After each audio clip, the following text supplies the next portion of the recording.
All right, so the question says, an automobile manufacturer decides to carry out a fuel efficiency test on one of the new models. 6 people drive a car from Phoenix to Los Angeles. The resulting fuel efficiency in miles per gallon are 27.2, 29.3, 31.2, 28.4, 30.3, and 29.6. Assuming that the fuel efficiency is normally distributed, is there evidence at a 5% significance level that the new model has a better fuel efficiency than the previous model when the previous model had an average miles per gallon of 27 miles per gallon? Alright, so step 1 is to set up the null and alternative. So if there's been no change from the previous model, our null should still be equal to that previous model of 27 miles per gallon. And the alternative, if it's better miles per gallon will be greater miles per gallon. So it'd be more than 27. Step 2, we're looking for mu x bar, which is equal to mu, which is 27, and sigma x bar. Do we have sigma? This is where we need to go to our summary statistics for what we have for the using calculator. All right. So first thing I did is I went into stat and then edit, and I took a minute and I under list 1 I put in all 6 of those values. The next thing I went second, quit, kind of went to the home screen, and you're going to stat, going over to calculate, and pushing number 1 for one variable statistics. Now mine asks you what list it came from. If yours just goes straight to the home screen, then it assumes list 1 unless you say otherwise. Here is my opportunity to change it from list 1 to list 2. They are behind. In my case, they're in blue, so I'd use second, list 1, 2, or 3, wherever I put my list. Some of y'all were putting it in list 2, so you had to put in my case it would be in blue and then push number 2, but mine's actually where it should be, so just enter a bunch of times. Alright, so they give us a 29, so I'm going to just put a little sidebar here, 29.3 repeating as our x bar, and they give us an S of 1.41 essentially, and sigma x of 1.2853. Now, even though they give us both of them, they are not an intelligent being. They do not know whether the data you put in is population or sample. Now, in our case, this was a sample size of 6, and it was genuinely a sample. It was not a small population of 6. Had this been a sample, had this been a population, not a sample, then we could use sigma. But that sigma is not useful to us because this is not population data we put into that list. So the best we can do is go with that S, which is, I'm just going to round to 1.41. Okay, and our sample size was 6. What is our sidebar? Okay, so to do this, we need sigma over square root of n. But we do not have sigma. Even though calculator gave us something, it was not population data. We do not know what the population spread is. So go into plan B, we have sigma x bar, which is found by doing sigma, we have s x bar, which is s over square root of n. And we found our s to be 1.41 over the square root of a 6. So 1.41, and I am rounding a little bit, square root of 6. As long as you're showing your work, you can round as well. So we did have a sample size of, yeah, we did have a sample size of 6. So 0.5756. About for our SX bar. Next, we need to look and see whether we're doing a Z or a T. Now, we do have a small sample size of 6, so we do not know confidently that central limit theorem is appropriate. They do go on to say that assume that fuel efficiency in general is normally distributed. So they're telling us that the population is already mound shaped that we're drawing from.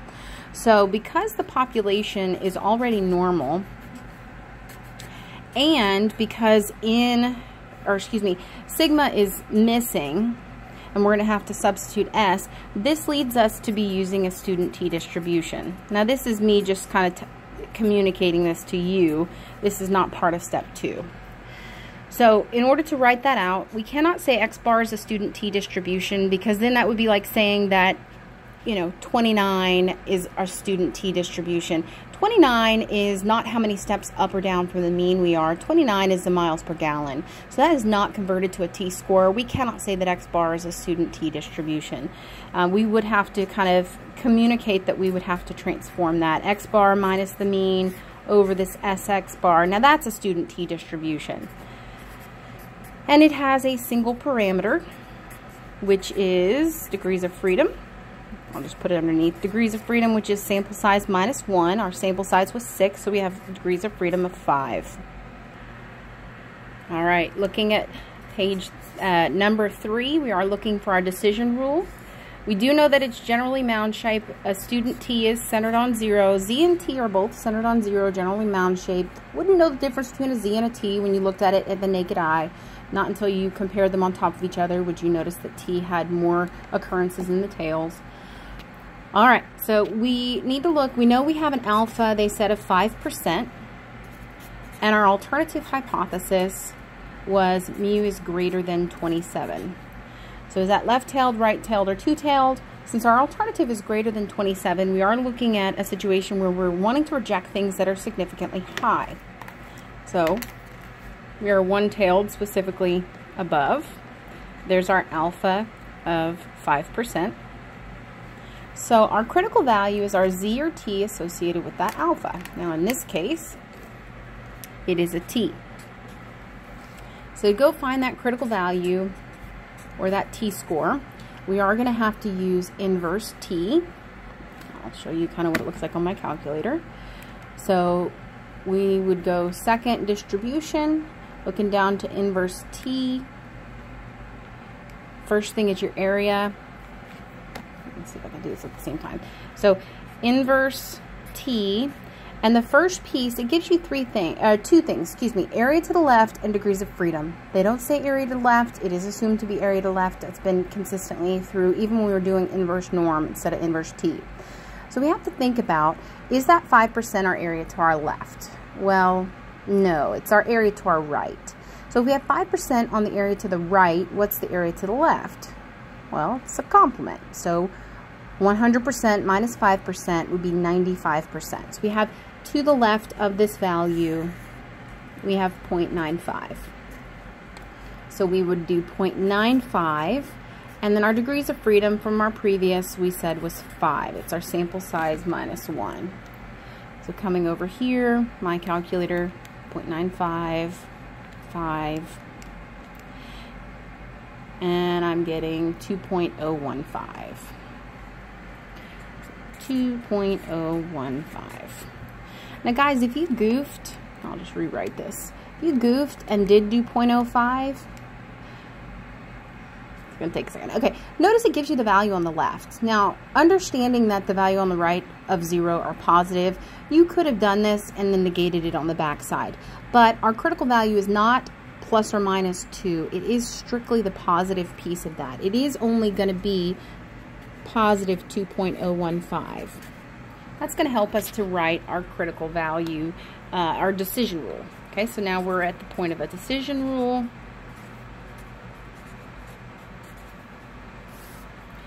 So we would reject HO and accept H1. Sorry, we've been using HA. Let me say HA. When our test statistic, which is going to be a t-score in this case, is greater than or equal to this 2.015. So if we fall in this region right here, we're going to want to reject the null hypothesis. We're going to fail to reject HO when our test statistic is less than this critical value of 2.015. All right, step 3 is done. Okay, step 4 is going to take us to talking about our test statistic. So our test statistic is our point estimate changed into a Z or T score, whatever's appropriate. Now, if you recall from our previous calculations, X bar was 2.93. Excuse me, 29.3. I think I said 2.93. So to change that into a T score, we are going to do X bar minus mu over SX bar. If we've done this correctly, if we've set this up nicely, we should have our pieces that we need just sitting there waiting to be used right here. So our X bar that we're transforming is 29.3. I'm rounding, it's okay. Showing my work, so minus 27 over 0.5756. Let's just see what I do on my calculator to get this. So 29.3 minus 27. Divide that by 0.5756. We get a pretty significantly far out there t-score. So we get, if I go to 2 decimal places, it's essentially 4. Y'all with me? 3.9958. If I round that to 2 decimals, becomes an even 4. Okay, this is your test statistic. Just like this piece right here, that's our critical value. So this is our test statistic. This is a t-score specifically.